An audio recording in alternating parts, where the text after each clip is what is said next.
back with episode 1003. Oh, okay. Episode 1003. And we're talking about transitions and pacing yourself in transitions.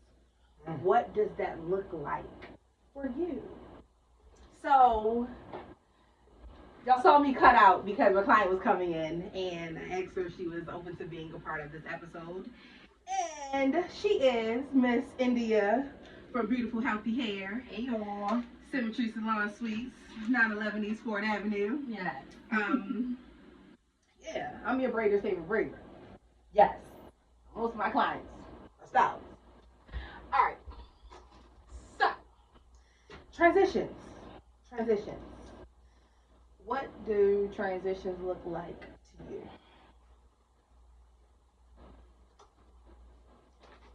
To me? Yeah, to you. I was just steady listening. What do transitions look like to you? Originally transition was a word that I couldn't even, it was just something that was always happening for me in my life anyway. Like as I could think back to like some of my earliest memories in terms of transition, that was a norm for us. It wasn't a deviant in my something world. That you paid attention to.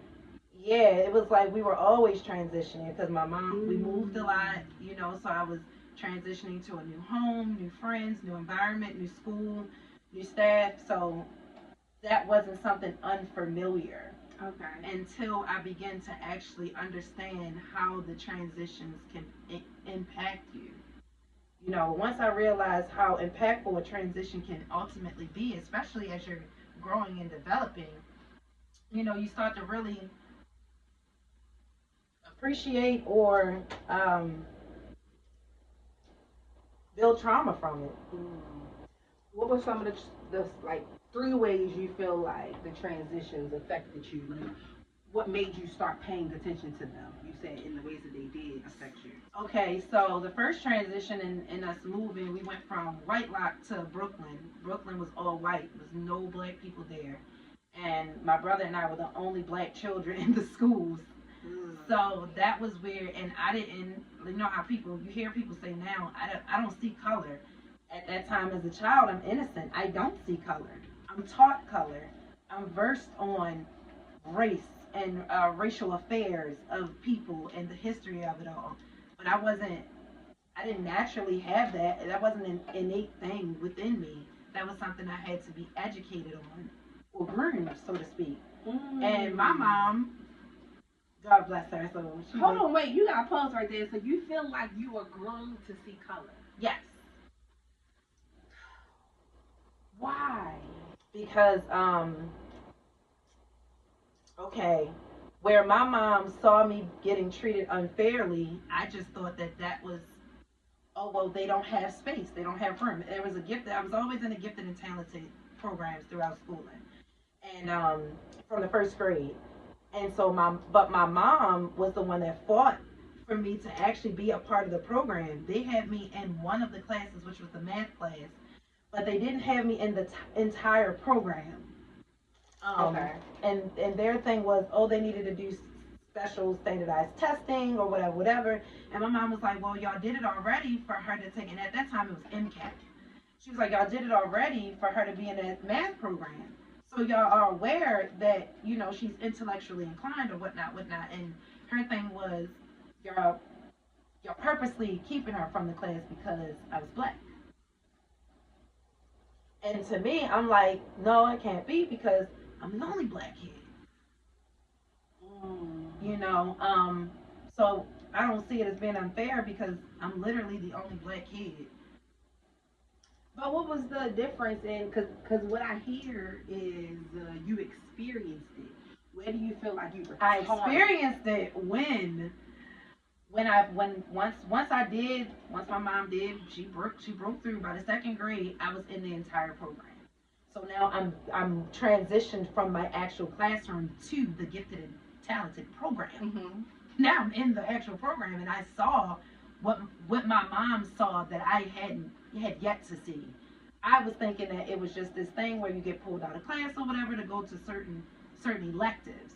But no, there was a whole educational system Oh, yeah. built around it, where you were removed from the normal Regular, classroom yeah. setting and put in this setting to learn more because you already have acquired more.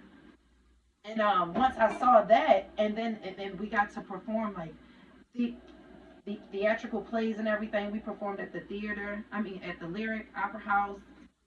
We were at the symphony and everything. And we were performing Shakespeare at the time. And I went up for the role of Juliet in Romeo and Juliet, and I didn't get it. My best friend Catherine got it. My best friend Catherine did not want that role. She wanted to be a fairy. They made me a fairy. Oh. They made me a fairy, and they made her play that role, and she cried on stage.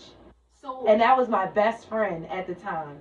So although they're thinking they're giving her a big, giving her a leg to stand They're on, discriminating against you and forcing her to do something she don't even want to do. emotionally traumatized. Wow. So you were taught it before you experienced it, then you experienced what you were taught. Yes. Because what my mom was trying to get me to see, I could not see. So she took me and my brother home and made us watch Roots, Amistad. That's real. Glory. That is so real. And there was another movie. It was 4 films, and I was completely traumatized. So before I blow dry your hair and we end this episode, if you had to give 2 nuggets for helping others transition through trauma, what would your advice be? My biggest advice about transitioning through trauma is that, first and foremost, change is inevitable. You're either changing for the better or changing for the worse. It's going to happen no matter what. And change is a transition. And if we correlate the two, we'll learn that our trauma does not actually define or limit us. We do. We have the power ultimately above anything that happens, because 30% of life happens to you, but 70% is what do you do with it? What are you doing with the things and experiences that you're going through as you live life? Are you making better decisions, or are you falling for the status quo? Or are you even doing less than that? Nothing at all. I believe it's always better to change for evolution, for evolvement, to rise higher than whatever your normal levels are. Because that's where greatness is. And how do I know? I know it ain't here. I know it's not on this level. And it's interesting that you're saying that, because I've heard a few years ago, I went to this business thing, and one of the nuggets that was said was that successful people do what successful people do all the time, what unsuccessful people do sometimes. Right. And realizing, I think sometimes it's seeing yourself in a different environment and being able to actually apply what you learned. Because I'm saying that I kind of sounded like I was shocked, like, oh, so you learned it and then you experienced it, and that's just basic, like, oh, yeah, you learned something and then you go through the experience to be able to apply it. But I think a lot of times in transitions, and what I'm learning is that sometimes when you get to the experience, you forget that you learned it, because emotionally it's overwhelming. And that's another thing about our bodies are supercomputers. They really because are. they store data before we're conscious enough that we've experienced these things. They store what that situation felt like internally. Yeah. They remember the sensations that you had through your goosebumps and everything. It remembers. Your body remembers, right? It even remembers down to sense.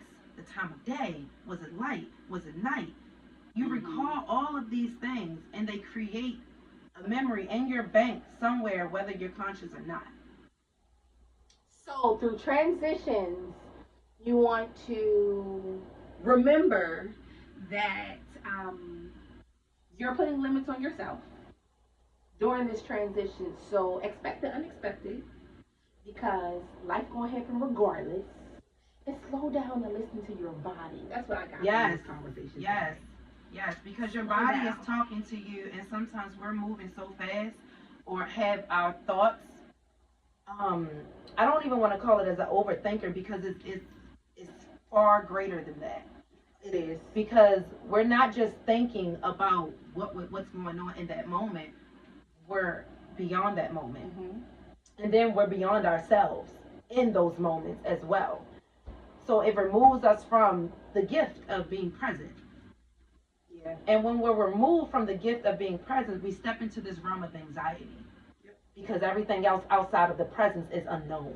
Oh, I was having a conversation with somebody just recently about how there's a thin line between having anxiety and being overwhelmed. Yes. Oh, It's like yes. you're walking into the unknown. Oh, so yes. it's a lot. It's a lot of new experiences. It's a lot of new information. It's a lot of new application that's about to take place. And a lot of times we say it's anxiety because we have not paused. Yes. We have not paused, but I'm gonna stop this episode. Thank you for being a part of episode 1003 of It's All Perspective, and shall see you guys next time.